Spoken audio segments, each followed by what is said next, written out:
नमस्कार दोस्तों, इतिहास गवाह है हर उस शख्स का जो देश का गौरव बना है, जिनके बारे में आप और हम जानते हैं, लेकिन उनमें से ऐसे कई वारियर हुए हैं जिनके बारे में हम थोड़ा कम जानते हैं। आज मैं आपसे उस शख्सियत के बारे में बात करने जा रहा हूं जिससे काफ़ी हद तक आप लोग परिचित हैं। आज मैं बात करने जा रहा हूं मालवा साम्राज्ञी देवी अहिल्याबाई होलकर के बारे में। तो दोस्तों, मैं हेमंत स्वागत करता हूं आपका मेरे इस चैनल में। देवी अहिल्याबाई, जिनका जन्म 31 मई 1725 को महाराष्ट्र के अहमदनगर के छोड़ी गांव में हुआ था।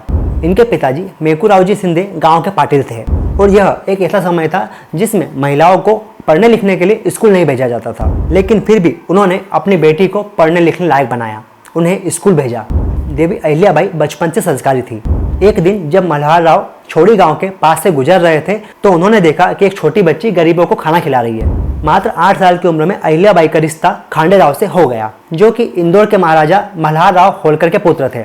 अहिल्याबाई शादी कर इंदौर के होलकर राजघराने में पहुंच गई। इनके पति खांडे राव 1754 में हुए एक कुम्हेर युद्ध में मारे गए और इसके 12 साल बाद ही मल्हार राव जी होलकर का भी निधन हो गया और इसके 1 साल बाद देवी अहिल्याबाई को सन 1767 में मालवा की महारानी बना दिया गया। तब से 1795 यानी कि उनकी मृत्यु तक उन्होंने एक ऐसा राज किया जो आज भी मिसाल है। रानी अहिल्याबाई होलकर की कुछ बातें हैं जो मैं आज आपको बताने का प्रयास कर रहा हूं, जिससे आपको उनकी महानता का अंदाज हो जाएगा। उनकी बातें अनबायस्ड थी। राज्य की जनता हो, प्रजा हो या कोई राजघराने का सदस्य हो, उनके लिए सब एक बराबर थे। उन्होंने कभी किसी के साथ कोई भेदभाव नहीं किया। इंदौर की एक घटना लोक प्रचलित है। एक बार मालूराव जी, जो महारानी के पुत्र थे, उनका रथ बाजार से गुजर रहा था और उस रथ से टक्कर लगने के बाद एक बछड़े की मौत हो गई और उसकी माँ गाय उसके पास आकर उदास होकर बैठ गई। उसी रास्ते से थोड़ी देर बाद महारानी देवी अहिल्याबाई होलकर का रथ गुजरा। उन्होंने यह घटना देखी और समझ गई कि इस बछड़े को किसी ने मारा है और जब आसपास के लोगों से उन्होंने पूछा तो उन्होंने बताया कि अभी थोड़ी देर पहले मालूराव जी का रथ यहाँ से गुजरा था, जिसके टकराने से इस बच्चे की मृत्यु हो गई। महारानी बहुत ही गुस्से में अपने दरबार पहुंची और अपने बेटे की पत्नी को बुलाया और पूछा कि बताओ, अगर एक बच्चे की मृत्यु उसकी माँ के आंखों के सामने हो जाए तो उस आरोपी को क्या सजा मिलनी चाहिए जिसने उसकी हत्या करी है। मालूराव जी की पत्नी ने तुरंत जवाब दिया कि उस व्यक्ति को प्राण दंड की सजा मिलनी चाहिए।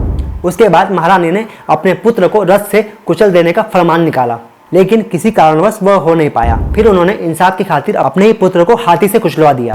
उस समय सती प्रथा का भी चलन था। जब महारानी देवी अहिल्याबाई होलकर के पति का देहांत हो गया था तो उन्होंने सती होने का सोच लिया था, लेकिन महाराजा मल्हार राव जी होलकर ने उन्हें यह कर रोक लिया कि तुम्हें तो आगे जाकर ये पूरा साम्राज्य संभालना है। लेकिन उसके 12 साल बाद उनके ससुर की भी मृत्यु हो गई। तब पेशवा ने सोचा कि इंदौर राज्य पर हमला कर देते हैं। एक अकेली शोक में डूबी स्त्री क्या ही कर पाएगी, हम आराम से इस युद्ध को जीत लेंगे। यह सुनकर महारानी ने पेशवा को एक चिट्ठी लिखी, अगर आप युद्ध के लिए आना चाहते हैं तो आ जाइए, हमारी स्त्री सेना तैयार है इसके लिए। लेकिन उन्होंने एक और बात कही, अगर आप जीते तो इतिहास क्या कहेगा कि पेशवा ने एक शोक में डूबी स्त्री पर और उसके साम्राज्य पर हमला किया और उसे जीत लिया। लेकिन अगर हम जीते तो इतिहास क्या कहेगा कि पेशवा स्त्रियों से हार गया युद्ध में। और इस चिट्ठी को पढ़ने के बाद पेशवाओं ने युद्ध के लिए इनकार कर दिया और इस तरह से यह युद्ध नहीं हुआ और महारानी ने इसे बिना युद्ध लड़े ही जीत लिया। हैंडलूम महेश्वरी साड़ी की शुरुआत भी देवी अहिल्याबाई होलकर ने ही महेश्वर में कराई थी। वे हैदराबाद, भिवंडी और मांडू के वीवर्स को वहां से लेके आई थी और यहाँ महेश्वर में साड़ियों को बनाने की शुरुआत करी, जिसकी बदौलत आज महेश्वर में लोगों के पास रोजगार है। महेश्वर किले की दीवारों पर जो डिजाइन्स बनी हुई हैं, उसी से इंस्पायर होकर साड़ियों को बनाने का बोला गया था और आज भी उसी डिजाइन पैटर्न को फॉलो किया जाता है। महारानी एक शिव भक्त थी और रोज पूजा अर्चना करने के बाद ही जल ग्रहण करती थी।